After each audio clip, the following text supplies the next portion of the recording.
welcome to another edition of Real Estate Weekly. We are in the Southland area at Willie's Locally Known, which is probably one of my favorite places in town. Having some of these blackberry habanero wings right now is probably my favorite. But got Jason, Jeff, Eli, and we actually got Wilson, the owner of Willie's, and thanks for joining us today, Wilson. Happy to be here. So the real estate market has definitely changed in Southland over the last 6 or 7 years, and a lot of that has to do with, a lot of these houses in this area the owners have been there since the early 50s when these houses were built, and you're starting to see a lot of changeover. And granted, a lot of these places, they're due for a facelift, and some of the ones that are being sold, I've done a lot of remodels. You've done remodels in here, and we've really brought some of the old houses back to life.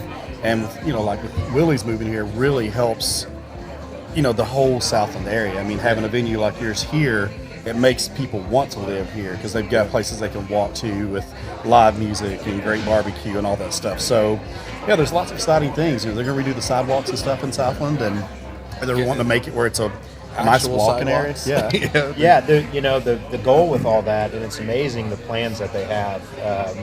But the goal is to take Southland, which is one of the most, probably right now as it is, least pedestrian friendly areas of town, and they want to make it the most. So they're actually installing art installations throughout the sort of trail like sidewalk system that they're putting through. And I would expect construction to begin pretty soon. We just got some letters about the easements and things that they're doing to it. So, talking about education, today I know in one of the things we wanted to cover today was talking about the education of United and what we offer in the terms of education. So, talk about that a little bit.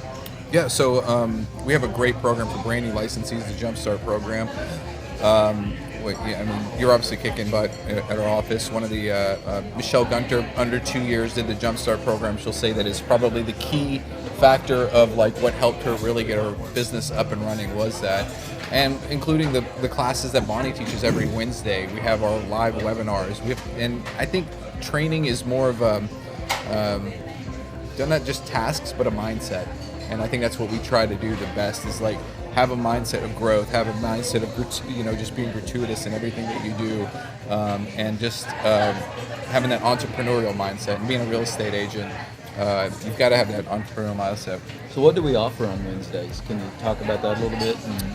Last week we did a social media class. Next week we're actually going to do, I think next Wednesday, somebody that's actually paying for the Lunch and Learn. I don't remember their name. I really hate to say I forgot it, but they're doing a class on stress relief, and then after that Bonnie's going to do more of a technical class on our back end CRM stuff. So it's a really strong thing. I saw a couple of questions come in on there as well.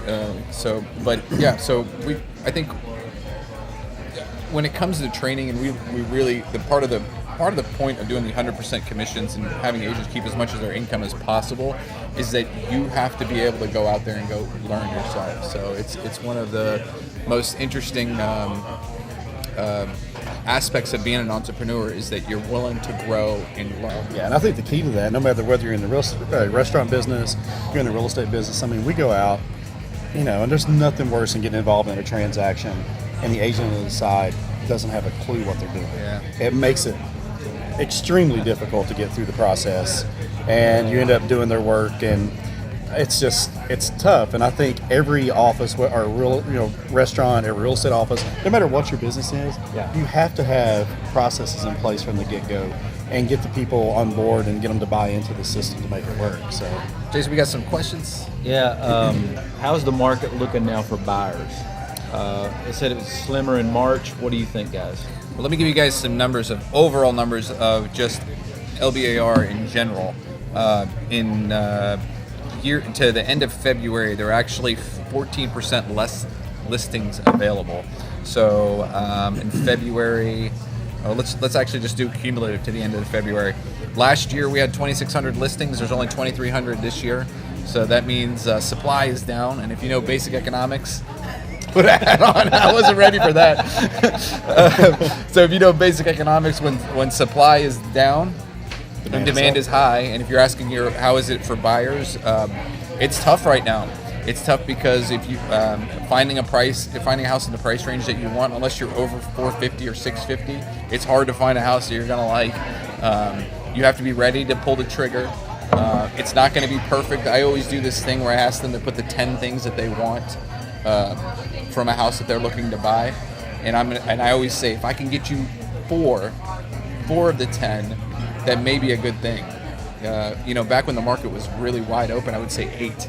But now you've got to look at 4 or 5 of the things that you really want from a house and use that as like your barometer of purchasing the house, besides picking out the neighborhoods. So, in sales alone, there are 9% less sales than last year. And keep in mind, for the agents out there that were watching us, there are more real estate agents in the market than there were last year. We have almost 10% less inventory, probably 10% more agents. So it's a tough market for buyers to get exactly what they want. Now with sellers, as long as they're priced right, you'll get multiple offers and probably get a little bit more than asking price. I have someone that wants me to list their house pretty soon, and I told them, their argument was, well, the market's hot, let's just list it high and we'll work our way down. I think when the market's this hot, you list it right and it'll work its way up on its own. And you just had, we were talking about Southland neighborhood. He just had a listing off Windsor, hit its appraisal. We can't talk about the closed price yet because it hasn't closed yet, but the appraisal hit. And how much a square foot? It's a lot. A lot? Like, was it over 160? Yeah. Over $160 a square foot. And the first time I bought a flip, when you bought your house, which was burnt out, $60 a foot. Yeah. The first flip I bought in this neighborhood was $68, $72 a foot. We sold that one on Hillendale. We sold that one for over $310 at $145 a foot. So and stuff in here now. You're looking at, if it needs to be completely gutted, you're probably looking at $100 a foot. And stuff that's done nice is going anywhere now from $150 to $185 a foot, which is pretty phenomenal. One of the things that we're running into right now is, with low inventory, you're running into a lot of bad inspections. Yeah. Because there's a lot of properties that's on the market that aren't in the best condition, and you're starting to see a lot more releases from contracts for the simple fact that, the house is, once you get into it and start looking at the bones of it, there's a lot of issues, and people are backing out and they're holding off to buy. So if you've got a great house and it's in great condition, if you price it right, it shouldn't be any problem to move it. Please share and comment and like this. Thanks for hosting us, man. Yeah. I really appreciate it.